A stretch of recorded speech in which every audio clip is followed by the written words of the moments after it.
For the Patriots, and Cam Newton was released. Last week, Newton was away from the Patriots for 5 days due to what the team called the COVID-19 protocol misunderstanding. He missed 3 practices, which allow the rookie Jones to take control of the team. Today, Bill Belichick addressed whether Newton's vaccination status played a role in his release.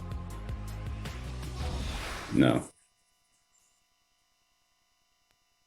No, I mean, look, you guys keep talking about that. And, you know, I would just point out that I don't know what the number is. I mean, you guys can look it up. You have the access to a lot of information, but the number of players and coaches and staff members that have, you know, been infected by COVID in this training camp who have been vaccinated is a pretty high number. So I wouldn't lose sight of that. NFL reporter Jeff Darlington joining us now. Jeff, how much will Cam's vaccination status impact where he lands next here in the NFL? Well, Kevin, it's a great question and one that ultimately the teams that are interested in him will have to offer or to answer. We should point out a couple things here, though. First of which is that Cam Newton was on the open market before he joined the Patriots for 3 months. There wasn't much interest in him then. So you've got to figure at this point, teams would only be looking at him as a potential backup quarterback option. Now, here's where Bill Belichick is not necessarily telling you everything about the vaccination status and how it can impact a player.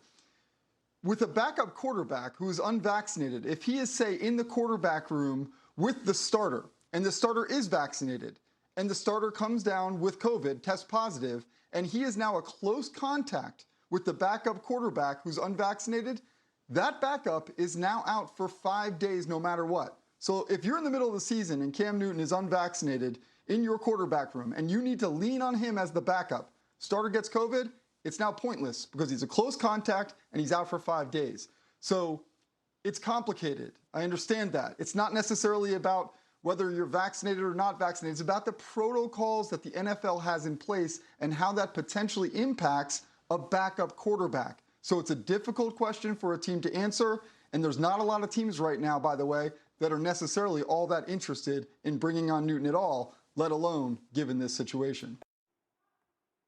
South Carolina had a plan for the quarterback position going into the season, but injuries happen in football and plans have to be changed. So when coach Shane Beamer started auditioning replacements, the process took a turn. His starter on Saturday will be a surprise to many. Probably nobody more so than the quarterback himself. Here's Michelle Steele with that story in our